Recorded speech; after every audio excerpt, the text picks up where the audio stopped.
was fiending for some Nickeil Alexander-Walker. That was my guy in last year's draft. And Romeo Langford still, he's out there shooting. He's out there doing his warm-ups, but he can't play yet. And well, he was cleared, right? Goes. Yeah, he was cleared, but he's not physically ready, conditioning-wise and all that stuff, I guess. That, this is going to really suck now is watching this guy who can barely play himself into shape. Like at this point. Steven said today he's going to barely play.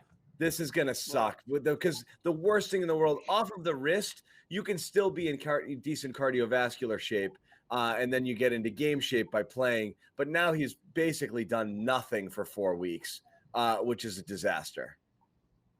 A lot of people tweeting me saying that it might have been a hologram and that these holograms are getting out of control. And I actually, I want to hear him speak, maybe a little media availability to really further.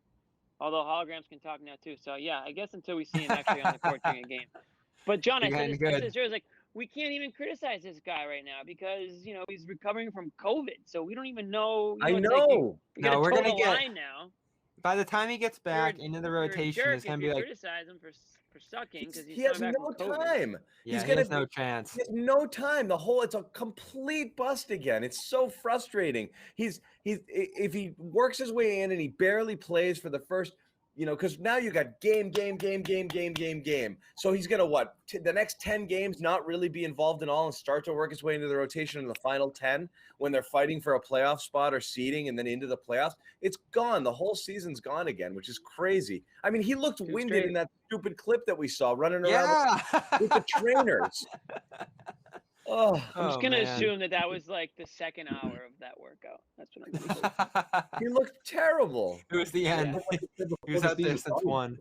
I'm like, look, just go into the season and pretend like he's never coming back because whatever you get for him is going to be a bonus at the end of the day. I mean, I don't see how you can incorporate him, when he's this far behind and the playoffs is just around the corner. I mean, yeah, the Celtics have this great homestand, 7-game homestand. Actually, I want to. They're playing about what is it, like 14 of the last 19 games or so at home. So it's in his favor. But again, when you're this far behind and there's not that many games left, I mean, this season's gonna wind down quicker than we think.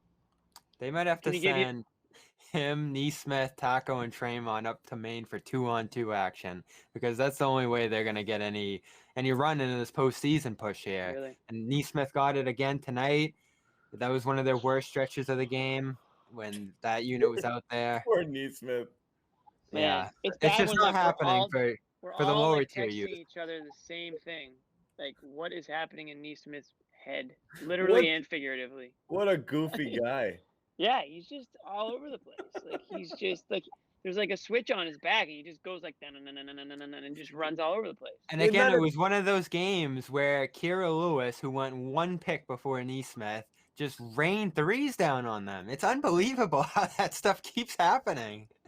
I mean, he's like, Joe Sway was all over it. We were texting in the game and like, what's wrong with this guy's brain? Like, he's just goofy. Like, everything he does is weird. And like, and even get a putback and fell on his head. That, then he gets a backdoor layup and lands on his head. How do you land on your head after a layup?